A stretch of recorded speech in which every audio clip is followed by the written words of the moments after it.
Hello, good morning. How are you feeling this morning? Wonderful, wonderful, wonderful. You can take your seat, beautiful people. Welcome, welcome, welcome to the first ever virtual Green Jobs Symposium hosted by the Environmental Awareness Group. Let me hear you make some noise. EAG people, who you rolling with? No one does it like? Ray, we're ready. Anyways, people, I'm happy to have you here. And I just want to say today wouldn't be possible without funding support from Jeff Small Grants and the Green Climate Fund. So give it up for our MVPs. All right, so my name is Janella Bradshaw. I am the Redonda Ecosystem Reserve Coordinator at EAG, and I'm also your moderator for today. And for all the participating schools and students and any other listening or viewing audience on YouTube, we are happy to have you here, and we want you to engage. So please, in the comment section, tell us your name, tell us which schools are online, and let's get locked in and ready for the day.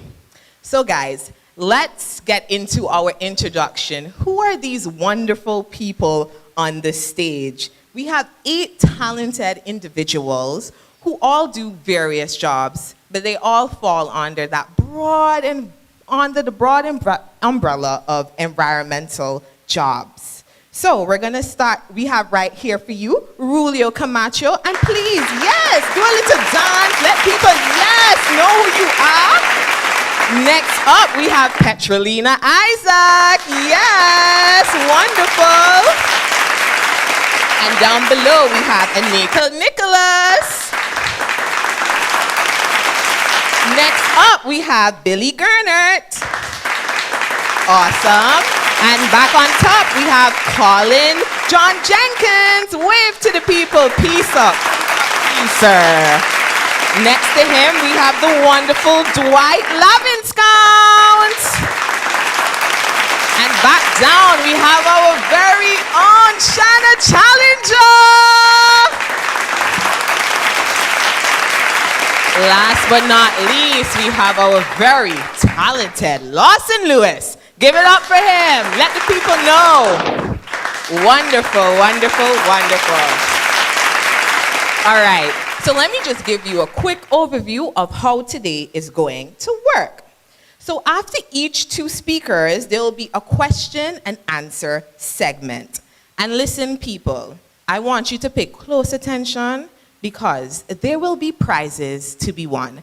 And when I say prizes, I'm talking about the big bucks. Like, you're not gonna want to miss out on these prizes. Because when it comes to EAG, we go big and we don't go home. Literally, we work all the time.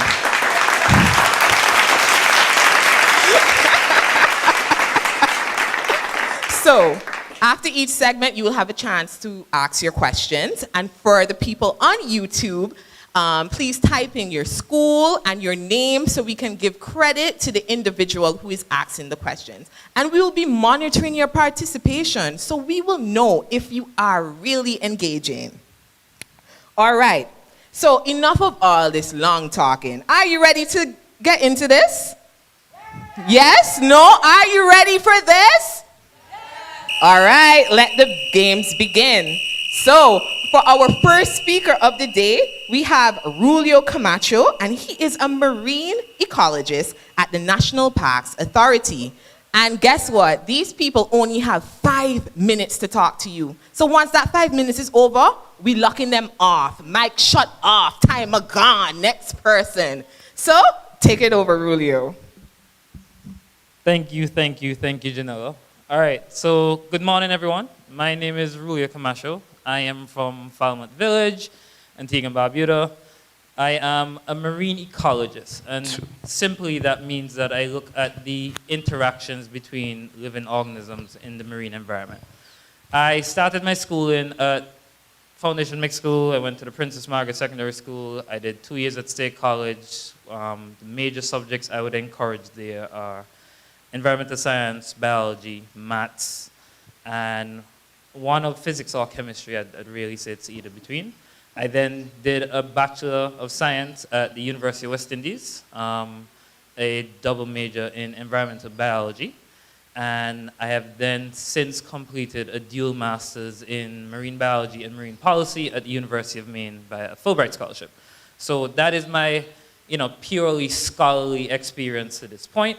In terms of, I think, what has gotten me to this field and what has gotten me here, I have always had a passion for the marine environment. I have always said that I could swim before I could walk. I grew up around the sea.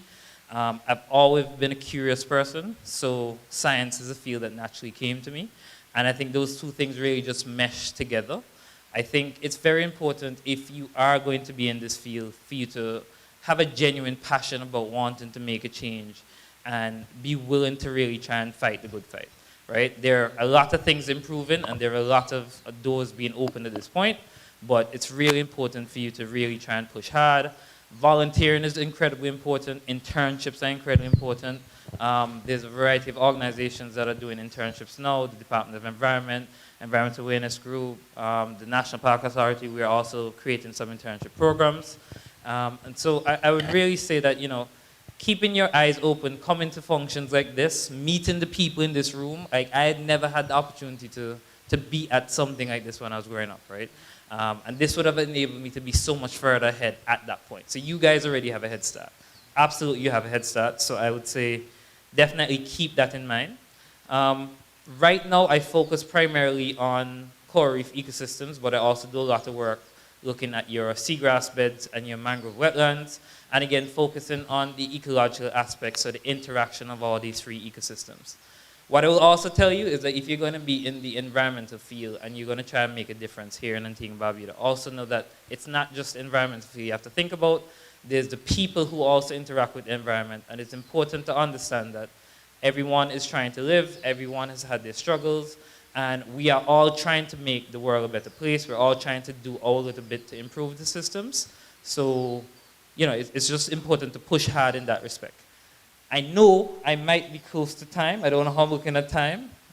Brittany's giving me a little sign here. So it looks like if I'm good. So I'm going to just say thank you at this point, and I will take any questions. Oh, wait, not yet for the Not questions, yet. Oh, Rulio. sorry, I am sorry, moderating my this bad, session. You hold on there. Keep seated in that seat. I just ready. Anyways, wonderful, Rulio. That was touching. Next up, so make sure you're writing down your questions, noting them down. We have Petrolina Isaac, and she's the Executive Director at Barbudan Go. All right, good morning, everyone. I'm going to sound completely opposite to Rulio here. My educational background is, it's definitely not science-based. I have a bachelor's degree in psychology, a bachelor's degree in education, and a master's degree in education, international policy and management. So we sound different, but we're still in the same job field, because one of the things that we realize in this green industry is that when Rulio and his team does all the scientific work, there seems to be a disconnect in how the information gets to the people. Mm-hmm. And education is a wonderful avenue for you to develop your great writers, your great storytellers, your great communicators, and we need to bring that science right down so that it becomes useful, usable, and that we can apply it to life. You're at a point where you're thinking about your career, what you want to do, and you're looking at your skills, you're looking at your interests, but I would actually ask you to start thinking about what you value. And one thing that we all value in common is life. We value that opportunity to open our eyes every single morning. We value that. In order for us to continue valuing that, we have to respect the world within which we live. And that's where this whole green industry comes into the play. This is an industry for you to be problem solvers. We have a lot of issues facing the world, and they're going to be your issues. We've been looking at some things this week, and I've said, when we solve that problem, I'll be 94. But I'm okay being a part of that problem-solving process. And your job would always be changing. There's always going to be something new. It's an exciting field. And you'll see as you go along the panel, it's not just for the scientists. We need people in data management because there's a lot of information that's going to be funneling through. And so if you are strong in the IT field, the technical fields, this is a place for you. And it just goes on and on and on. But the bottom line is that when you value, really focus on what you value. Valuing, restoring, protecting, preserving the world within you live so that you can wake up every day and have a wonderful day. So as a director of Barbudan Go is an NGO. We've recently started about 3 years back. We fall in what we call civil societies. And within my organization, we do a lot of hiring. Neither of the directors of my organizations, none of us are scientists, none of us are environmentalists, but we look for you. We look for individuals in the field to run our programs. We look for Rulio. Rulio has worked for us. So it's a field that you find that once you have the skill, there's always some little subcontract, side contract coming in. So if you also value making some money, when you have your main job, there's always these other little jobs, these little projects that you can apply for, and then people like me, I pay you. At your age, being young, Barbudan Go, we run internships, and we just want our young people to understand the environment. So on a yearly basis, we put out 4 internship programs, and you come, you work primarily in the fisheries industry. You go out into the sea, you look at all the sea life, you explore the sea life, you understand the sea life, you write reports. So again, writing skills, you're entering data. I expect my spreadsheets to be on point, so I expect your IT skills. So everything that you've been just adding in your little backpack, you use within this field. I also look for project managers. That's another area that you can decide to look into. Last year, I think we hired 3 project managers. None of them have a background in the sciences either. But I'm looking for individuals who understand how to conceptualize. Here's my project. I need you to conceptualize it, plan it, organize it, implement it, manage it, and evaluation at the end of the day. And then, you know what? I pay you. So it's just really, really awesome, the field that you can get into. And the thing is that when you enter into an industry that causes you to explore all the skills that you possess, it's amazing. It keeps fresh, it keeps new, it doesn't get mundane, and so on. And how am I doing with time? And I'll point out that if you are theatrical or dramatical at all, again, this is the field for you. So it is applicable. Ding, ding, ding, ding, all ding. The time over. is running out on you. And you see, listen, this is what happens. When you're passionate about your job, it's hard for you to talk about it in 5 minutes because I know the struggle. But let's give it up for Rulio and Petrolina. What I loved about this session is that Rulio is a scientist. He's out there restoring the corals, and Petrolina is the one who's hiring him and paying him. So there's a job out there for everyone. If you don't want to be out in the water, you can definitely be a Petrolina, dashing out the money. All right, so do we have any questions? Oh, wow, let's go. Thank you. This one is for Dr. Camacho. Okay. Sorry. Sorry. Mr. Camacho. The crystal ball working. I'll take that. Yes. What challenges did you have while coming up with your career in life? Thank you for the question. Really good question. I would say when I started embarking on this, I'd call it a journey. When I first said I wanted to be a marine person, most people said you couldn't do that here, right? The jobs weren't necessarily clear-cut for you to do it. But what I did is I recognized that there were gaps in the industry that needed to be filled. And so what I'd say is if you have a passion about a particular environmental field, especially with how the progress that we've made in Antiguans Barbudans throughout the last 10 years in terms of looking at the different gaps that need to be filled and addressed, there are always areas that we can use additional help on. We're always in need of experts. Too often I see that we have to reach out to the US, Europe, and other areas to get experts to come in and do things. And a lot of times we really need local persons here who really have an understanding of how things operate here in Antigua and Barbuda and can relate more to persons and can understand the threats in a better way. And I find that's very important. So initially, I had a struggle with trying to see where I was going to work, and it took me a little while to find my niche. But once I've found it, you see a lot of other niches available for other persons. All right, and do we have a next question up? Yes. Good morning. I would like to know, oh God, oh my goodness, I forgot. Give me a second. Okay. What inspired you? What gave you that pull to become a marine ecologist? And also, what advice would you give someone if they want to become a marine ecologist? I was inspired by where I grew up. I grew up around the sea. I was always fishing, diving, sailing. And I heard enough stories from my father and my uncles and what's not about what they used to see when they were kids and what they're seeing now. And so if you think about what I used to see when I was younger, even what I'm seeing now, just a short time later, because I'm really not that old, we are seeing changes. Brittany, hush your mouth.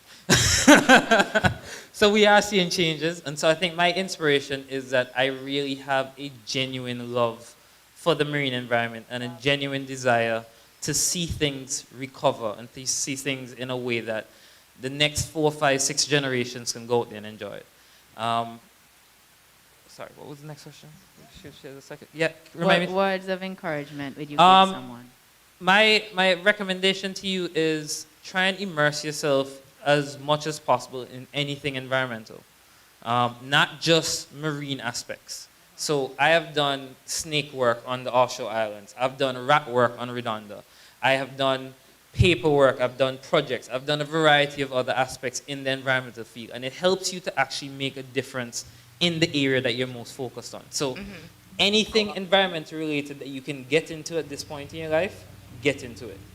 And just continue to push the way you want to be, but understand the experiences that you're getting from these other trainings and volunteering and what's not is tremendously important, and the networking that you get cannot be replaced. So that's my Network. And how are we for time? Do we have time for one more question, or are we? Yes, one more question? Okay. Nothing from WhatsApp or online. Good day. My question is for Ms. Petra. Petrolina, yes. Yes. I wanted to know, how would you go about, like, I guess, how would like a student like me go about, after I finish college, go about signing up for like the internships? Well, first of all, once you're aware of the different organizations, you go on their websites and you look for their postings, and then you apply. Or you just call them and ask them if there are any internships coming up available because you're interested. You know, you must be willing to just put yourself out there and fit in, try it out. Yes. All right?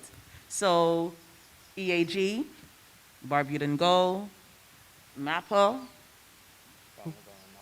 the environmental national parks, there are many of them. Just reach out, find out what's happening. Can you be involved? All right, thank you. That was one more question.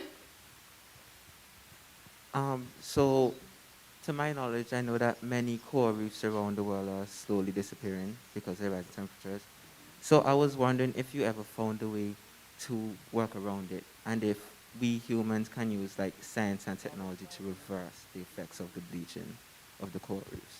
So I'm going to look for you to come into this field at some point, because you're asking the questions that need to be asked. The simple answer is there's no one way to address the problems that we face. There has to be a variety of approaches, and a lot of them have to be tailored for the specific areas that you're doing these approaches in. And that's why it's so important to have many people in the field and many people specializing in different areas. Because you have one person working on this particular aspect, and it works here, and it doesn't work as well here, and you need someone doing it in a different way here. So there's no one single approach, and there's many differences between the systems, but we really need this kind of problem solving, thinking about how do you approach the problem, and that's a good way to look at it. Well, a round of applause for that segment. That was fantastic. I love the questions, and I'm happy you guys are asking, and don't worry, there will be a networking part after. So if you have any more questions, you can pull these people aside and ask them. So let's talk about the prize now, because I know y'all are waiting. So for this round, the first prize is the Wild Plants book of Antigua and Barbuda. Let me hear it for you. Woo, woo, woo, woo. Now, this book has a whole wealth of knowledge. If you're into plants, if you're into vegetation, this is for you. So do we know the winner for this segment?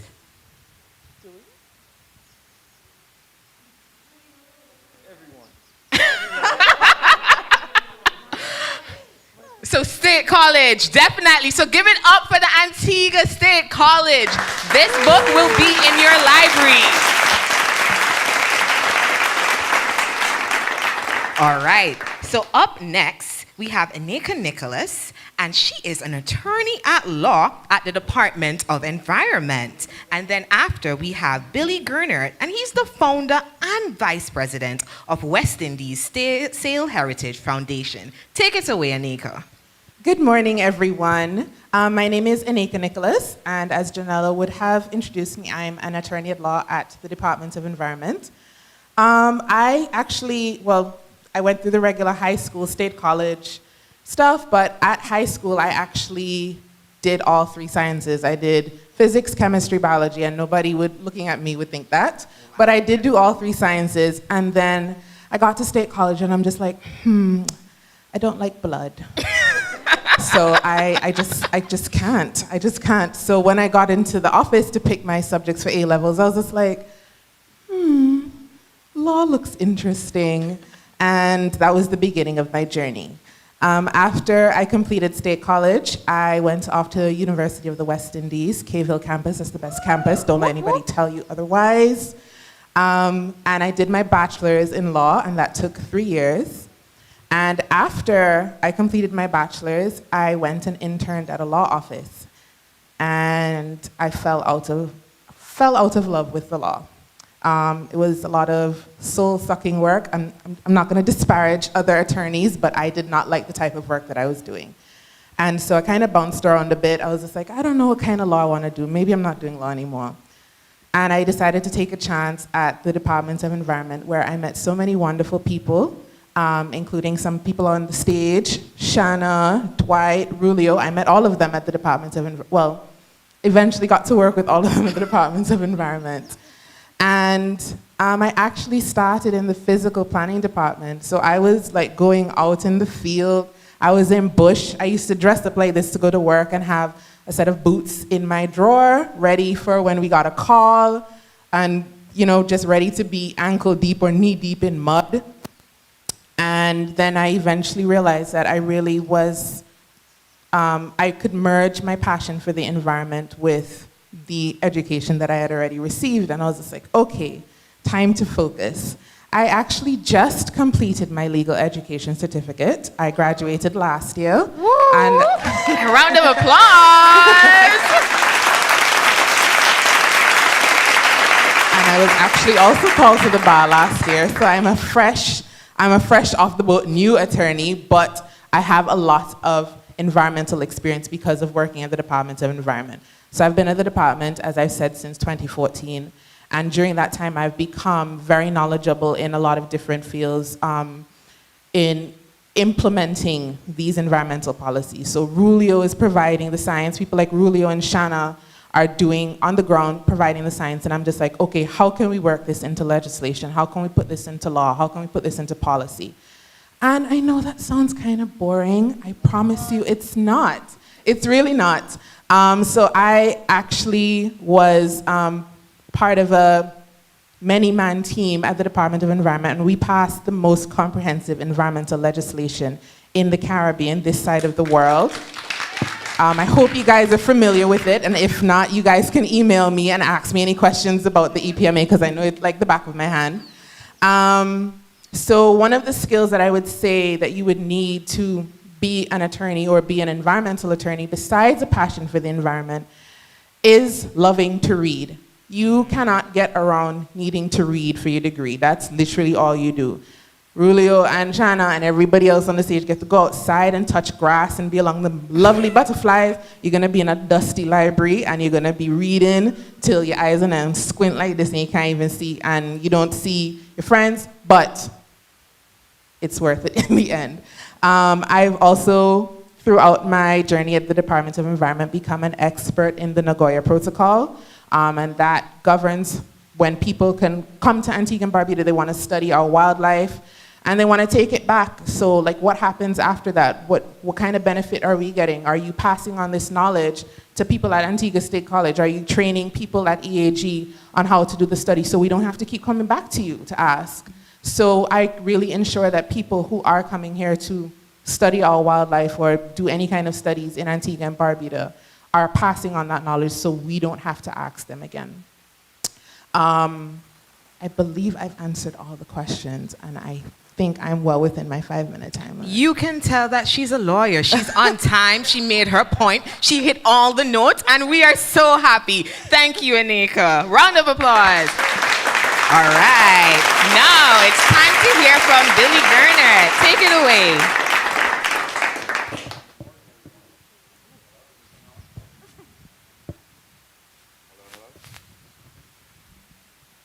Hello? Okay, there we go. Good morning, everyone. How are we doing? Yes, my name is Billy, and as you can see, I'm not from around here. I was born in California and raised in Texas, pretty much as far away from the ocean as you can get. My education actually is in engineering. I studied to become a factory engineer in automobiles, but later on started working on automobiles themselves. I quickly got to the point where I did not like that, and I fell in love with sailing. And sailing has taken me all over the world, and I've seen some very, very beautiful places, and I've met some amazing people. In the course of that sailing, it brought me to Antigua, and I fell in love with this place, and I have been coming back ever since. So we started the West Indies Sail Heritage Foundation because we wanted to get more Antiguans involved with the maritime industry to see if we could create a change from the inside here on the ground. So during the course of that, we have to try and figure out how do we fund ourselves, and that's where our plastic upcycling came in. Several years ago, a friend of mine sent me a video of a group called Precious Plastics, and their idea is that this plastic that we just throw into the landfills and just discard out of the windows of our cars, which I hope none of you do that, these things are still valuable. We can still take these things and create new things from them. So we managed to get a grant from the GEF, and we brought some machines onto the island. And since then, we've started a awareness program with youngsters, and we're also making plastic products from used plastic materials. This year, we also are going to start microplastics water sampling in the bays and waterways around the island to see just exactly how far the plastic pollution has gone. I would say that to do what I do, you need to be curious about how things work, and you also have to be willing to talk about uncomfortable truth to people who don't really want to hear it. I think that's one of the most difficult things that I've had to deal with, is that sometimes you talk to people and you can tell immediately that they're not interested because it could affect their lifestyle. And change is scary. Change is very scary. Geez, I don't think that's 5 minutes, but I think I think I'm ready for questions and answers. Wow, wonderful. Thank you, Billy. That was great. And what I love about Anika and Billy, you know, Anika, she's here and she's talking all about the law. But Billy over here, he's like, yes, you know, we're going to upcycle. We have all these water bottle covers. What are we using them for? Where are they going? And he's materials. I think that is intelligent. Wow, questions. Let's go.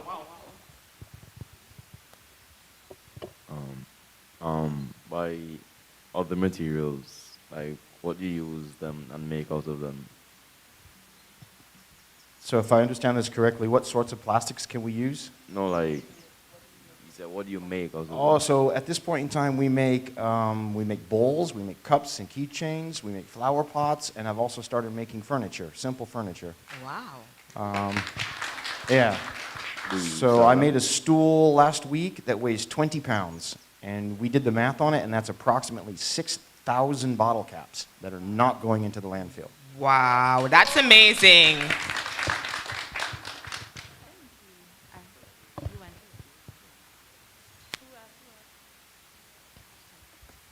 It's not a question, but I'm the partner of Billy in this operation, and what he forgot maybe to tell is that we do workshops for youngsters. So what you see here, the pictures, you can do it yourself, because where we believe in action by doing. Stop talking, just start doing. So when we are in the lunch, just come and see us and sign up your name, and we can organize workshops, small groups, of course, 3-4 students at a time.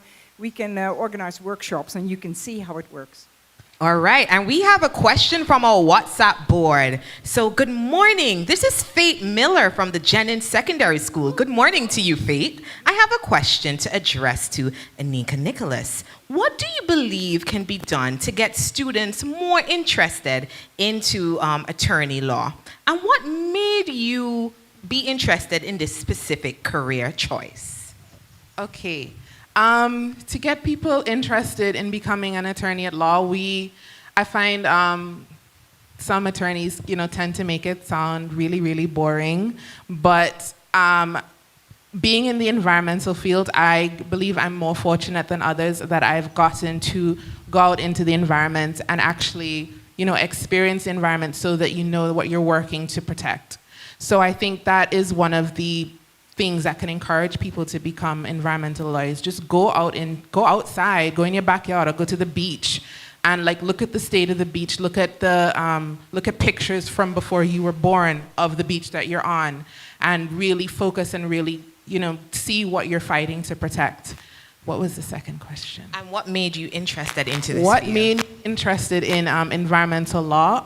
Because it made me feel good. It made me. Testing? Yes. It helped me sleep at night, knowing that I was doing something for the greater good and not just personal enrichment. In fact, sometimes when I've shared what type of law that I've gone into, a lot of people are just like, oh, you're going to be a poor attorney. And I'm just like, maybe. But I have all of these experiences, so I'm rich in spirit, and that's okay. I'll find some other ways to make money. Yes, I could talk to Petrolina and find out I can make some more money, so I can be, rich in bank too and rich in spirit. Wonderful. And how are we for questions? 2 more minutes. Okay, we have one question at the back from somebody on YouTube.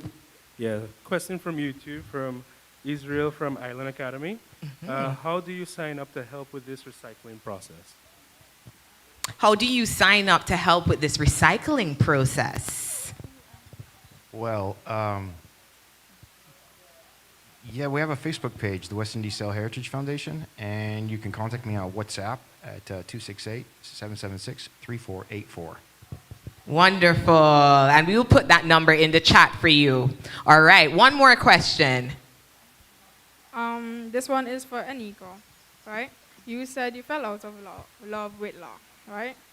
Did you fall back in love with law? If yes, what encouraged you to fall back in love with law? I did fall back in love with the law, and because I got to go outside and find a niche that wasn't presented to me, as Rulia would have said, this wasn't around when we were at State College, so I didn't even know that this was a possibility. So when you're telling people you're studying law, they tell you, okay, there's criminal and there's civil. They leave out environmental law completely, and I guess it's a very niche area of the law, and I think I'm one of 2 environmental attorneys on the island. So I did fall back in love with the law because I found something to link my passion, so environmental and law. That's how I fell back in love with it. I went outside. Wonderful. Thank you for a great question segment. Give it up for our speakers and give it up for everyone who participated. Now, guys, are you ready for this? Sorry, Into the Wild is always in my head.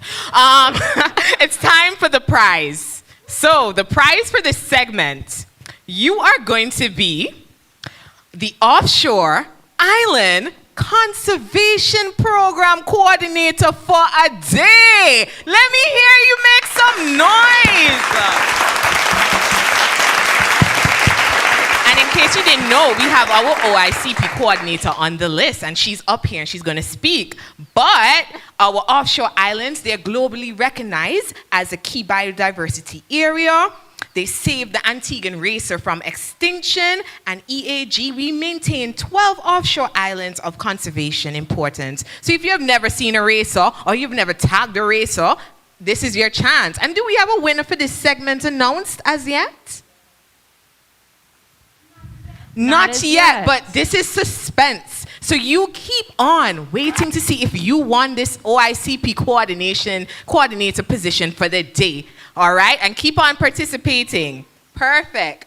Up next, we have Colin John Jenkins, who is an architect at the Caribbean Center of Renewable Energy. And then after, we have Dwight Lavinscount. He is an energy officer at the Ministry of Energy. So, Colin John Jenkins, take it away and let's hear what you're doing.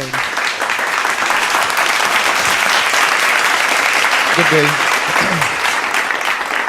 I'm going to try and unpack this suitcase in 5 minutes. It's a rather large suitcase. I think I need to take off my glasses for this one. And you know, we Caribbean people always overweight with the suitcase and traveling, so I understand. So just a little bit about myself really quickly, because we don't have a lot of time. I am a principal of a company called CJC Plus Associates, Inc. We have a wide portfolio of services. Myself, I'm an architect, licensed practicing architect. I also lecture project management to the University of the West Indies. I have a master's in project management from the University of Liverpool. But I also have 2 particular certifications that makes me stand apart from everyone else.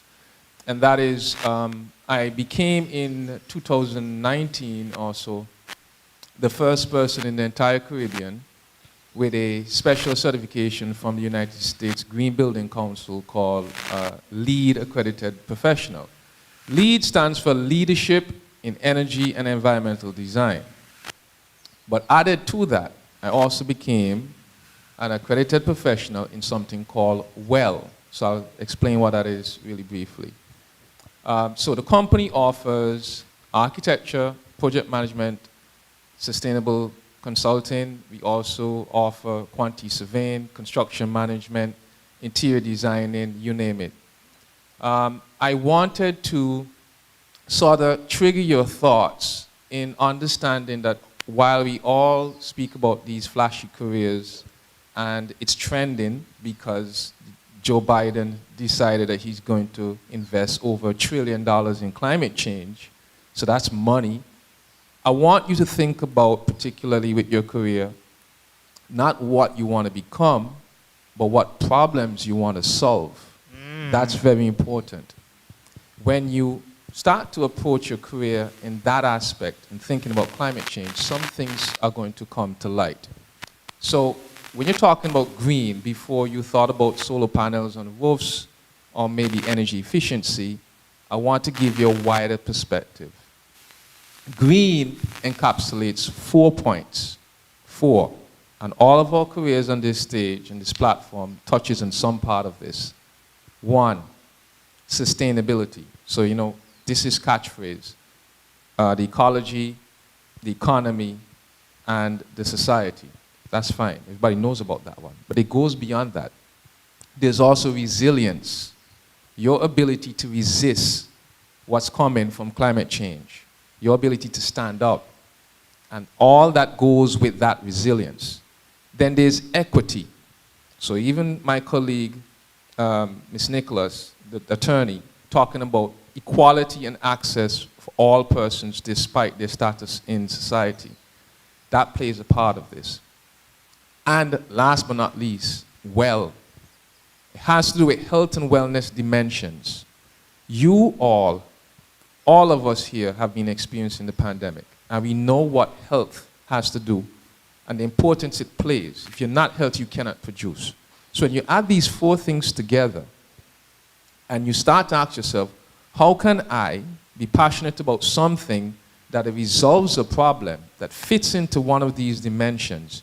You are essentially carrying out a performance or a career path that touches on sustainability, that touches on environmental awareness. So don't think because you're an accountant or that you fix cars or you make recyclable materials that mean that you are more or less of someone contributing. Try and underscore your career path with something that pays attention to what I just mentioned, and you would be fulfilling that. I did that years ago. At that time, I didn't expect to be so far in it. I became passionate about it.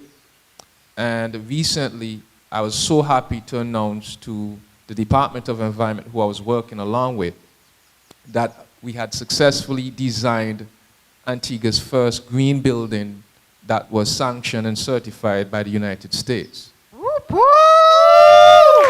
And that is the Interpretation Center in Christian Valley. I'll also give you a little sneak peek, which has to do with energy and so on, but we are also right now a private person working on probably the Caribbean's first. Sorry, your time is up. You did good, though. All right, thank you. You did good. Round of applause for Colin John Jenkins. I'm sorry, this is actually hard. All right, Dwight, it's your turn now. Good day, everyone. I too, like Colin, I'm going to try and be as concise as possible. So my name is Dwight Laviscount, not Lavinscount. It's associated with music here in Antigua, but that's another half of me as well. So if any of you like music, then we can talk about that at a later date. But anyway, I have a bachelor's in civil engineering, and I did my thesis in environmental engineering, specifically focusing on how hurricanes impact the Caribbean, and in specific, Antigua and Barbuda. So that was a very interesting process for me, which led me to the Department of Environment at the time. I started in 2014 working on various technical projects. So I would have, went to the data managing department at some point in time, but then ended up more on the technical side of the projects.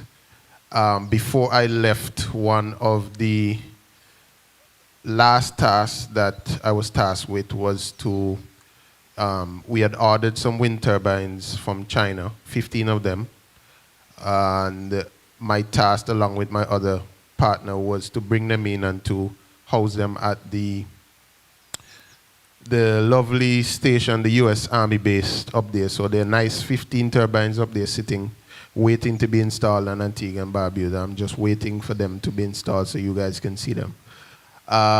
So where I'm at now at the energy desk, I focus on various technical projects, and one of them that, two of them I'm extremely proud of, is the fact that after the hurricane that decimated Barbuda, we were able to partner with Abu Dhabi Fund for Development and with a company named Mazda to install Barbuda's first hybrid solar plant. So right now on the island, just before, probably maybe the next 2 months, we should be commissioning Barbuda's first 720 kilowatt hybrid system with battery backup. Round of applause. Also, we are actually, just before coming here, there is a potential to upscale that to 100% renewable energy in Barbuda. So hopefully, I'm keeping my fingers crossed we can get that done for the island of Barbuda as well. I just want to encourage you guys to, especially the females, there is a huge gap for females in the energy industry. By that I mean auditors, energy engineers, persons that can fill the education campaign, the educational awareness aspect. Too often we find that it's just a male-dominated profession, but then I know the females have a lot to offer. There's a lot of passion that the females bring that, is different to the males. But, just want to encourage you guys, if you're interested, to go in that direction, because there's a lot of gaps in there that I know you guys can fill. Another takeaway I would say to focus on is networking, and it was said here as well earlier. I made it my business that any place I go, I know at least 2 persons. And that has really helped me and the agency that I work with to really get things going. Don't underestimate the power of networking. Don't underestimate the power of just being a good human being. That alone will get you where you want to go. A lot of the times it's your qualifications, yes. Go 100%, 110% after that. However, focus as well as being a good human being. A good human being having integrity, having all of the different values that will make you wholesome. And trust me, that will help you get both feet in the door as to where you want to go. There's a lot of gaps as well. Anika said it, in the legal aspect. That's one aspect we're dealing with right now, policy. There's a lot of gaps in terms of policy, so that could be another area that you guys could go into. We're currently developing and tweaking our energy policy right now. However, it's just the males. And time is up for you, Dwight. Thank you so much, and round of applause. This was a great segment. A lot of key takeaways. I hope you're taking notes. All right, it's time for questions. Cariana, we have a question at the back.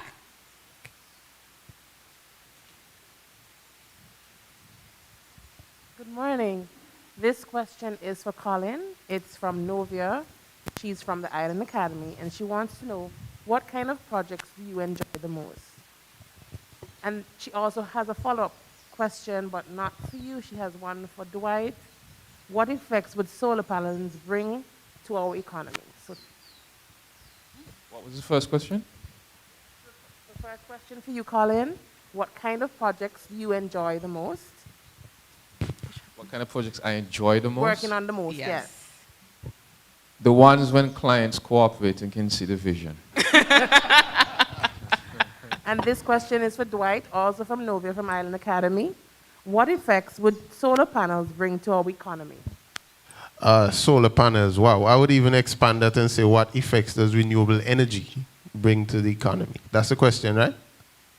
Yes. Basically. Yes. Right, okay. Wow, that's a loaded question. It really goes towards the fundamental aspect of saving our environment. That's the deep answer. It's just the best way to go. It's just a way to conserve energy, clean energy, as opposed to going the conventional route, which is diesel or LNG. So that's what I would say. All right, great. We have a question from our YouTube Live. Yes, we do. From Kai from Island Academy. What kind of project were you doing when you first started as an architect? And how important is it?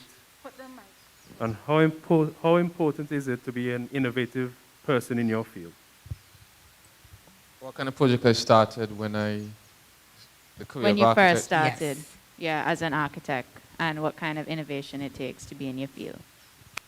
The first project I did to start my career was my own home. Oh, That was my first project, and that was actually very daunting. But apart from that, I was on a construction site, actually. I wasn't in an architectural office. So I worked along with a contractor for roughly 15 years, while I also had my private practice as well. And what that allowed me to do was to get an understanding of seeing what you design how it's implemented, how it's constructed, how it's able to become something tangible. And that opened my eyes that a lot of what we do highly rests on your ability to execute projects properly. And as my colleague up here said, don't underestimate the power of project management. There's a lot of segues within that career itself, because you can get funding for projects, you could have great ideas, but if you can't plan, execute, manage, and close out your projects, you're in trouble. What was the next question?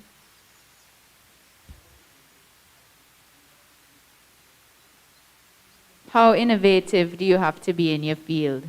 Well, I'm not sure if innovative is a, I'm trying to see how I answer this. Okay, the whole idea behind architects and what they do, they essentially are philosophers and they're planners, because they create spaces for society. All throughout society, all throughout human existence, you see structures that represents the advancement at that time, the social issues at that time, the cultural struggles at that time.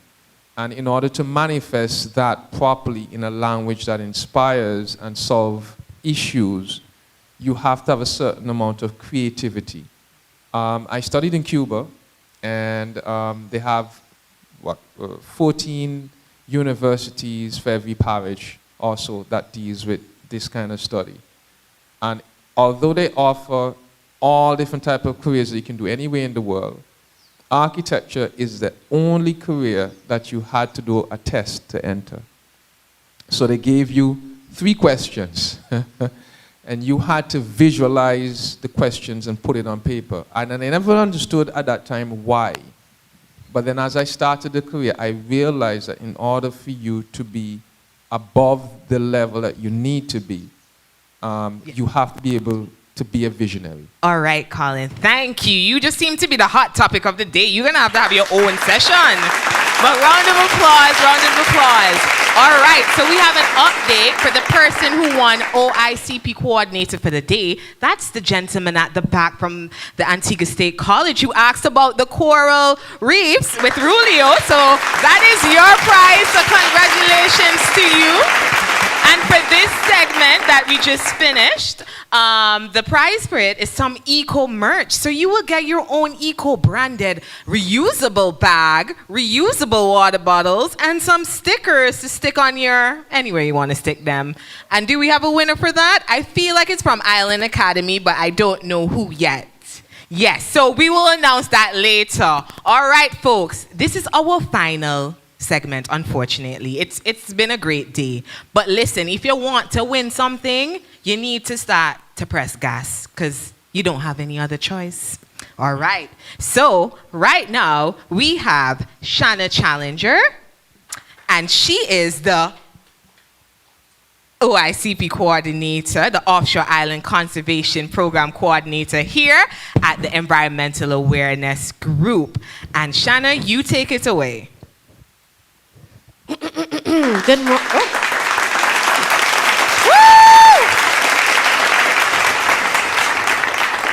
Thank you, applause track. Good morning, everybody. My name is Shanna. It rhymes with banana. And I love talking, so it's going to be very difficult for me to keep this to 5 minutes. Nathan, let me know when I have 1 minute left. So I, like Janella would have mentioned, I work with the Environmental Awareness Group. I've been in the conservation field for 5 years now, which is crazy. And as I'm trained as a conservation biologist. And what this basically means is that I protect and restore biodiversity and reduce the impacts that humans are having on the natural environment. So how did I get here? I went to Antigua Girls High School. Shout out to the old girls and them, right? And then I did the sciences at that point. And like Aneka and Rulio would have mentioned, this kind of forum was never possible when we were growing up, which was not that long ago. We're in our 20s. Oh, I'm in my 20s, right? And I did, at that point, once you liked the sciences, it was only that you have to become a doctor Either you're going to be a doctor or you're going to teach, and that was the only options that were available. So I went to State College. I didn't even do environmental science. I did biology and chemistry and math. What a time. And then I went to the University of the West Indies at Cave Hill in Barbados. And I was going to be doing pre-med. And luckily, they teach you a little bit about everything in the biology course, and I loved the part that had to do with animals and being in the wild. And when my friends would be going to accounts and doing their stuff, I would be, going out to a coral reef to snorkel, or I would be in a gully looking at plants, and I just loved being outside. And so I actually switched my major midway and lost my scholarship, which was not a very good idea, but I eventually got it back. Oh, funding. I did not pay for any of my degrees, and it's very important for y'all. Yeah, y'all have to know where y'all get the money from. So I got a Board of Education of Scholarship, yes, write it down, for my bachelor's, and then for my master's, which I just completed in 2020. Don't clap. It wasn't fun being in school in a pandemic. But I just got my master's in conservation biology from the University of Kent through a Chevening scholarship, which you can apply for when you're ready to get your master's. All right, so once I have those degrees, and when I finished my bachelor's in 2016, the EAG was advertising a position for Redonda Restoration Coordinator. And so, fresh out of university, I started to get rid of the rats and the goats that were over there. And so you can actually see me on the screen right there on Redonda, which has been successfully restored. No rats have been seen over there since 2018. Correct, yes. Right? And so we've been able to keep that island completely rat-free and preserve the endangered lizards that were over there. Now, I am employed as the Offshore Islands Conservation Program Coordinator, which is a very lengthy title that basically means I'm responsible for keeping the offshore islands, the animals that are there, the habitats safe, right?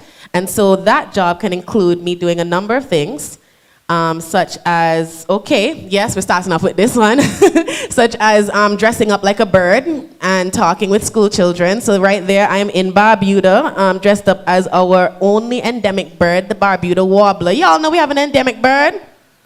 Yes. Right? Do a little Google search for Barbuda warbler. We have a fabulous documentary, which Lawson will talk about on YouTube. So that is what part of my job is, environmental education. It also involves sometimes me dissecting rats, which I really enjoy doing. Biology people, stand up. So then I also sometimes go to regional organizations to do capacity building. Here I am in Anguilla tagging a masked booby, catching them and putting a little tracker on them. And the last one, Nathan. Oh, okay, that again. Okay. That's it. Okay, all right. And sometimes I work on the Antiguan racer, which was one of my slides, but I work with catching the racers, tagging them, and keeping them safe on the offshore islands. So that's just a little bit about me, and I'll pass it along to Lawson. Fantastic. Thank you, Shanna. And last but not least, we have Lawson Lewis, who is a videographer and filmmaker at Tarsier. All right. Good morning, everyone. All right, let me first introduce myself. Name Lawson Lewis, as you just heard, videographer, filmmaker, but I'm also other things. So I usually prefer to say that I'm an audio-visual producer. And I've worked in the field of advertising mostly for the last 15 years. I'm going to quickly go back just to kind of give you a little history of my part and how I got here, which is slightly a little different part from everyone else. And I think it's important to kind of tell you about that because I think sometimes early in life, at this age, when you're trying to make decisions on the direction that you'll go in, it's not so easy. And this, of course, helps. So I originally went to the Antigua Grammar School. Then I moved on to Antigua State College. My focus was in the arts. Nothing at all to do with the environment at all. And at that time, I was not thinking about the environment either. All right. When I left Antigua State College, I went to study. I won't say exactly what I went to study, but I did that for about a year, and I did not like it. And I came back to Antigua and decided to start my own advertising agency because I actually liked advertising and felt that I wanted to do something different in Antigua. So here I am 15 years later, or 16 years in, doing advertising. over those 15 years, I would have won what would it be now, a Young Entrepreneurship Award of the Year. I would have gotten a national award for my contribution to the creative industry. I'd have got to go to regional workshops. Most of my education and training, it's either self-taught or I would have attended workshops and different seminars and that sort of stuff. So I've invested in myself, not necessarily gone to a university, but I've attended different things that would have helped me to facilitate where I am now. A lot of it has to do with experience as well and getting opportunities to work in the field with other persons who have experience. But this is mostly in the film and production industry, all right?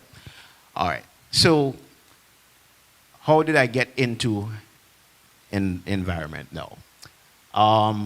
For most of the 15 years, most of my work is corporate work, whether it be through telecommunication companies, the banking sector, the financial sector. Pretty much any sector you could think about, I would have been a producer or a creative director on a lot of different projects. I think it was in 2013 also when I was the creative director in the Ministry of Information, I met Ariko, who had actually come to me about doing a project. Project didn't happen at the time. It had to do with timing, and it never came through. But after that passed, and I was out of the Ministry of Information and doing my own thing, I mean, we met up in the private world, and she approached me about doing another project. I think that had to do with the awareness campaign for getting more people, volunteers involved in EAG. But I will say that when she came to me in 2013, that is where I really started to think more about the environment and getting more involved and how I could get more involved in that type of work.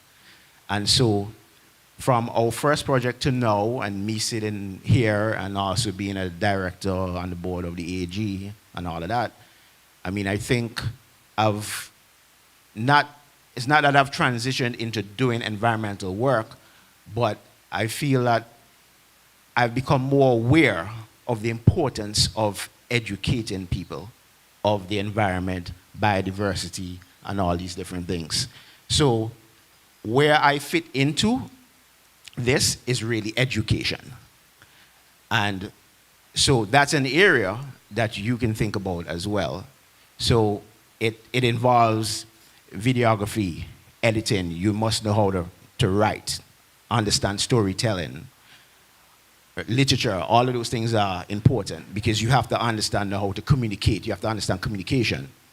So it's not about just going behind the camera and shooting, but you also have to understand how to communicate the message to the populace so that they can understand more about the environment and how they can help and intrigue them to come and volunteer and get involved and so forth.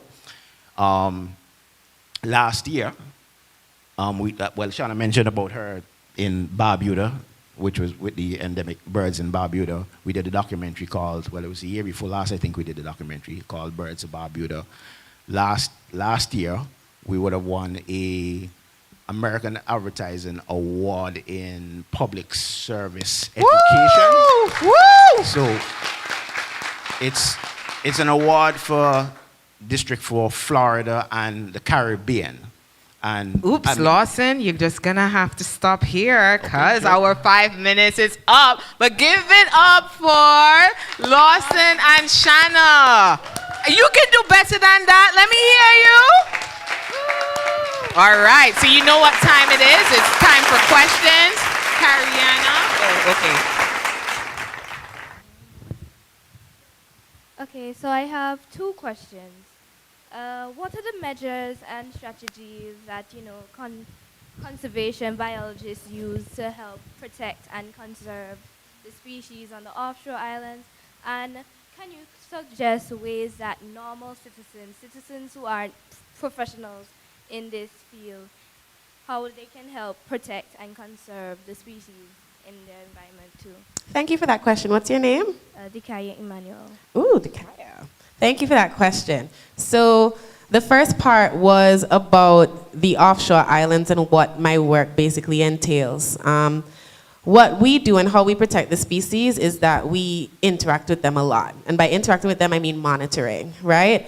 So up to last year, we actually did, every 2 years, we monitor our seabirds and land birds and lizards. Everybody in here loves lizards? Everybody in here loves snakes? Yes! Not people shaking their heads. Everybody in here loves birds? Okay, yeah, birds always is good. So what we do is that we go out and we count all of the birds that are there. We go and count all of the lizards that are there, and we go and check all of the snakes that are there. And why this is so important is because we need to make sure that the interventions that we're doing, which I didn't even mention, sorry, we're keeping offshore islands rat-free. Should have probably led with that. So 13 of the islands, of the offshore islands that y'all have been to, y'all know Great Britain, so right? Right? And you're like, and when you're over there, no rat will run across your foot, right? That's because of the EAG. You're welcome. And we, every 5 weeks, Nathan, he has a team and they go out onto the offshore islands and keep the offshore islands rat-free. Because rats, of course, they can swim for about an hour, cause devastation. They can eat the native wildlife. And we need to make sure that the things that we're doing, clearing the islands of rats, educating people, are helping these species and that they're still continuing to recover. And your second part of the question is, what can you guys do to help us with the offshore islands? First of all, when you're going, make sure that there's no rats on your boat, right? Wherever you're going, no matter if you're braffing or whatever, just make sure, just do a little quick check to make sure there's no rats. Make sure if you're on the offshore islands, you're not littering. Anything you bring with you, you're taking it back. And if you see anybody harming the wildlife or anything, make sure to call the EAG and report it, because they need to be prosecuted. Wonderful. Sorry, just before you go, can we have Cariana for a question at the back? Don't worry, you will have time to talk to Shanna afterwards. She's not going anywhere. I'm not? No, you're not. So I have a few questions for Shanna Banana. Oh, dear. One, was the Redonda project the biggest project that you had to do? Then that one was, there's another coming in. Moving forward, do you intend of expanding your profession internationally? Not you asking that in front of my boss. So for the first part, yes, Redonda is the biggest project that I've ever worked on. A lot of people touched on project management. The part of my job that I hate, the part of my job that I like the least is the budgeting and accounting aspect of it, which actually is quite a lot of it. The Redonda project, because we could only get over there by helicopter, it was about $500,000 that I had to be managing straight out of university. So that was very intense, but I had a lot of support from our partner organizations on that front. So it was definitely the biggest one. And about the internationally part, I think so. I would love to work for National Geographic. Once the money is right.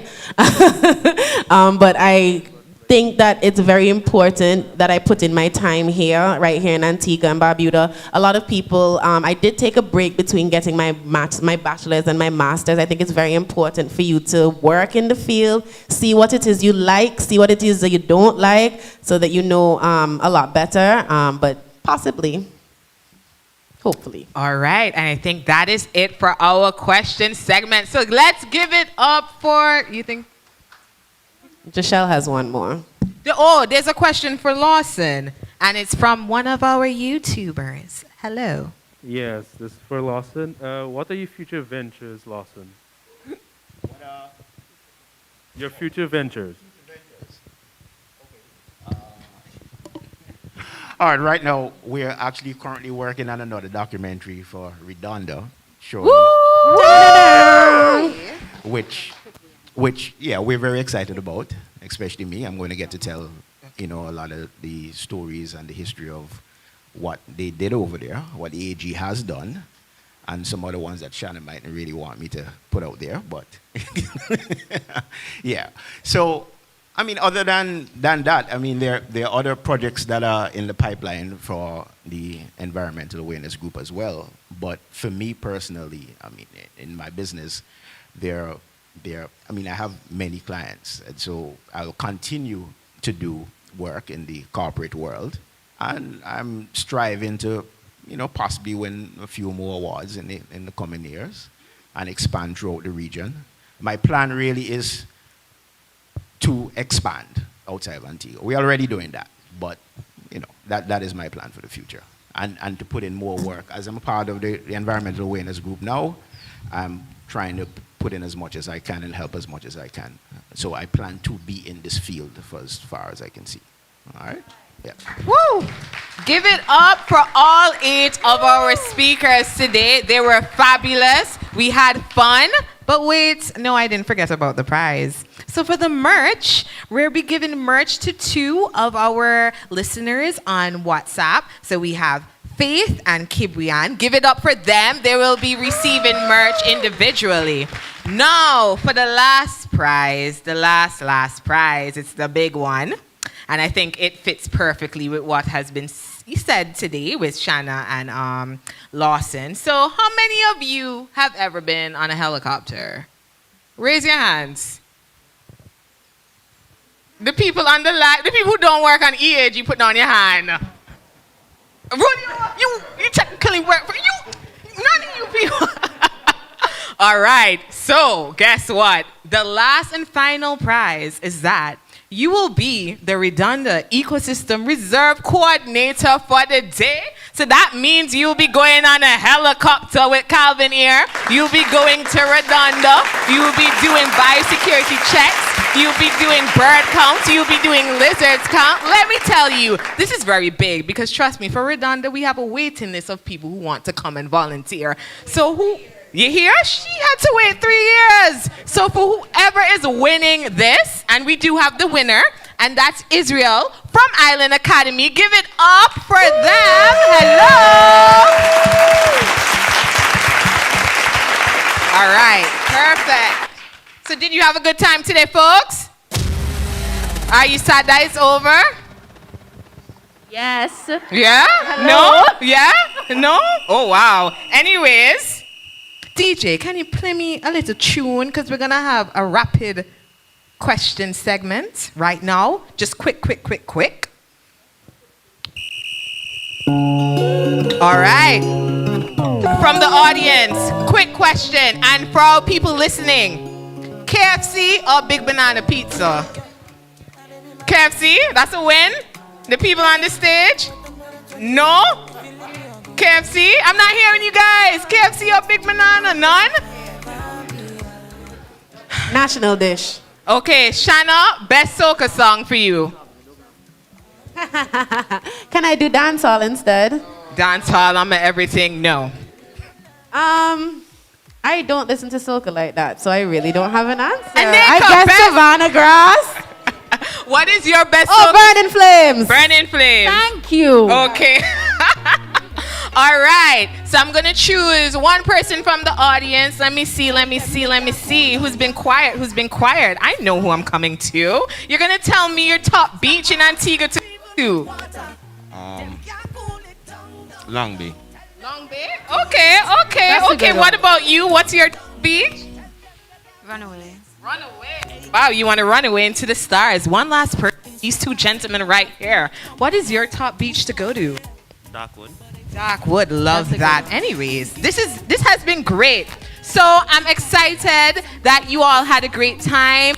This virtual Green Jobs Symposium means a lot to us at EAG to have such an event where we can talk to you. Knowledge is power. When I was growing up, I didn't have something like this where I could go to. It was actually being in environmental science at State College. That's when I decided I wanted to take my career field in the environmental sector. So I'm happy you guys are here, and I hope you had a lot of takeaways. And don't worry if you have more questions. The EAG is always here. Our speakers are always here. You can reach out to them, and that's the importance about networking here. You're making those critical connections for you to talk and explore things. So thank you. Round of applause for everyone. Woo! All right. And for all you people on our live, our YouTube live, we appreciate, for all you people on our YouTube live, we appreciate you for coming out, for all the schools, Principals and teachers, thank you for making the time out for the students to come here. We really appreciate you. And let me just big up our donors today. As I said, the Green Climate Fund.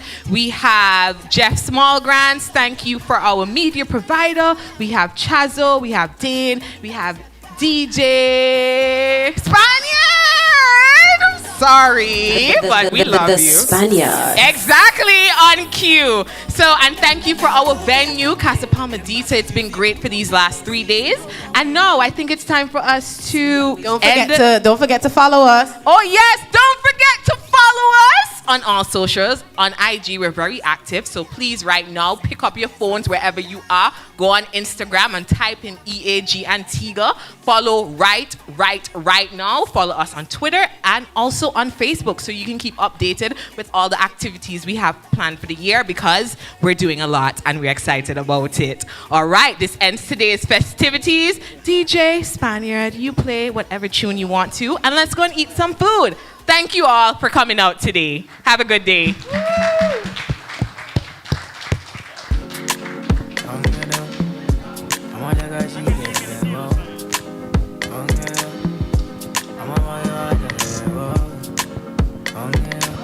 Hey, are you ready to go into the wild with the EAG? EAG. See them mangrove there, protect them. When you walk with your things, don't left them. Look out for the birds and the snakes, don't scare them. We're going on a wildlife journey to save them. Who you rolling with? EAG. No one does it like EAG. Who cares for the coral reefs and the beach and the seas and even the trees? Who you rolling with? EAG. No one does it like EAG. Who cares the most for the turtles and fishes and trees and also the coast? Into the wild, no, into the wild, into the wild, no, into the wild, into the wild, no, into the wild with the EAG. Into the wild, no, into the wild, into the wild, no, into the wild, into the wild, no, into the wild with the EAG.